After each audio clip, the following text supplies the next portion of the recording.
This is TaRodney Frazier, a neighborhood realtor. This is the very first episode of Real Estate with TaRodney. I'm here with a very special guest. He's a mentor of mine, actually. He's been in real estate how long now? 31 years. 31 years. Michael Magana. Said it well. Good job. Appreciate it.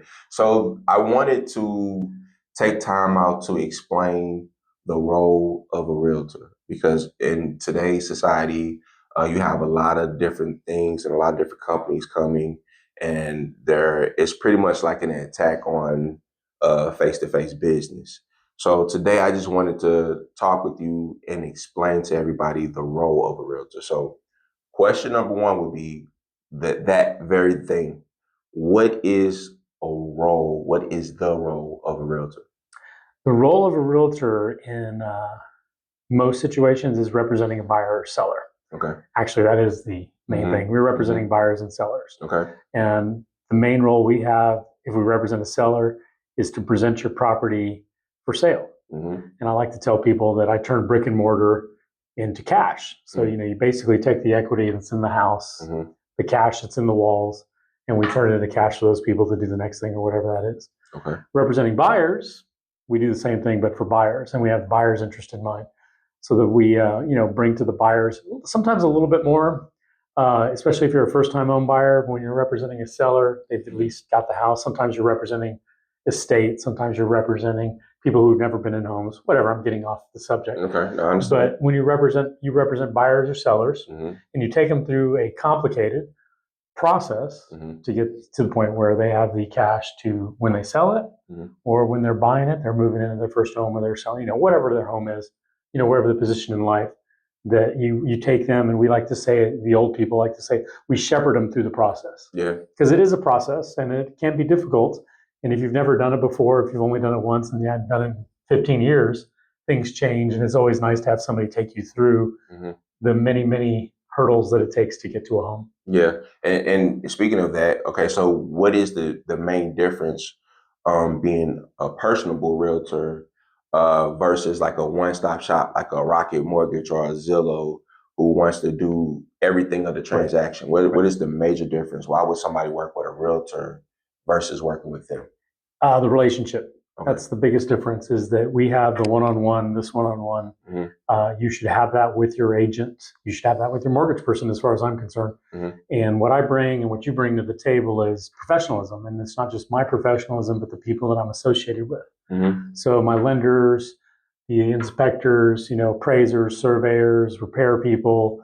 There's a laundry list of people that have their hand in a real estate transaction. And it's important to at least, have some knowledge to get you through it. Yeah. Whether it's, I just had an appraisal. We were talking about that earlier. Had an appraisal, not meet value is what we say. Yeah. And then those things come and go, and they ebb and flow. And the seller had no idea what to do. We worked it out. It wasn't the best situation, but she walked away with cash at closing, and it cost her a little bit of money, but we managed to keep the deal together. And in this situation, that was the best for her. So when people, let's say the people say, okay, I do want to work with a realtor over, say, a Rocket Mortgage Company or a Zillow. And for the record, realtors do work with Zillow and they do work with Rocket together, but it's better to work with an actual realtor and let the realtor do business with the Rocket and with the Zillow and represent you in regards to the transaction instead of letting Zillow or Rocket do the whole process. You need somebody that's going to be, like Mike said, personable with you to actually represent you the correct way or have your best interest. Represent your interest, right? Yeah. So my question to you is, when a person decides to work with a realtor, what should they look for and what questions should they ask in that regard, making a decision? I think the first question, anybody should have is, ask them how long they've been in the business. What's their process? Where do they get most of their clients from? Okay. That'll tell you a story. That'll tell you the story of, you've been experienced. I get a lot of my clients from referrals. That tells you that, hey, people like this person enough to recommend them to their friends and family and that kind of thing. Because it is you are married to that person as an agent, to the buyer or the seller. You're married to them until that transaction takes place and is finished. Yeah. And I've had clients actually say, well, what am I going to do? I don't get to talk to you 3 or 4 times a week, now that we've closed. Yeah. And it's sad, but it's the reality. And that's the detail that we bring as agents to the table is if you have a question as a buyer or as a seller, and you will have lots of questions, you can pick up the phone and call you, text me. I love modern technology. Used to be I was on the phone all the time. Now I can be watching the Astros and just get on my iPad and answer questions, and so it's a lot easier. Okay. Yeah, for sure.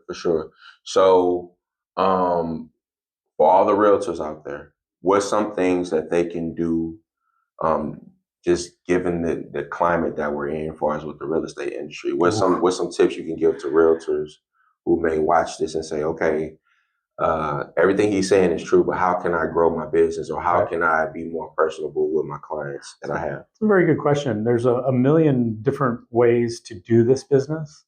And I'm not exaggerating, maybe not a million, but there's a lot of ways to be successful in real estate. What I've done that's been successful for me for 31 years is wherever I am, whatever I'm involved in, whatever my kids were involved in, they're adults now, I made sure people knew what I did for a living. Yeah. And I, old mentor of mine 30 years ago said, just make friends with people. And I thought that was stupid. But there's a lot of truth to that. And it's like, hey, this is what I do, and I'm a good person, and you can trust me. And that's the key. People's like, I want to get in real estate. I'm like, well, it's not as easy as finding houses. True. People have to trust you to do the biggest transaction, most cases, in their life.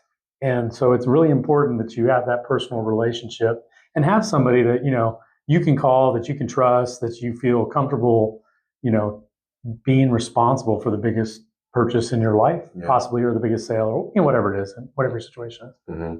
I sincerely appreciate you taking time out to do this.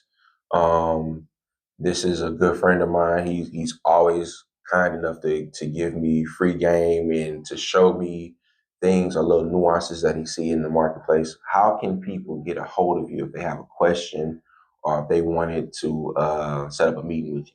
What's the best way to get in contact?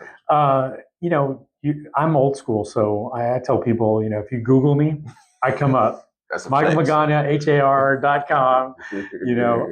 You will find me, and I'm not trying to hide out from the market or anything, or from the government, because when you pull me up, I get my phone number, my email, everything comes up. So if you call me, lately I haven't been answering if I don't have your numbers, but I will respond to text. It's a lot of spam. Yes, and scammers every day. Yeah. But I respond to text, especially if you said, "Hey, I saw you on this podcast or video, whatever," or TaRodney said, mentioned you or whatever.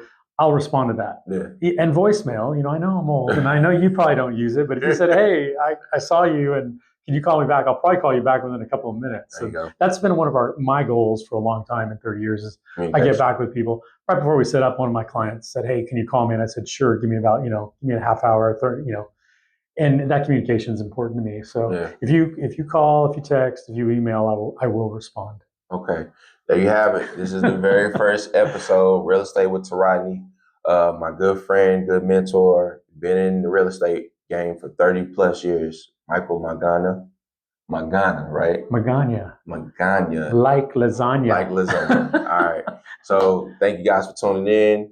Episode 2 will be on the way too. We'll see you later. Adios. Hey.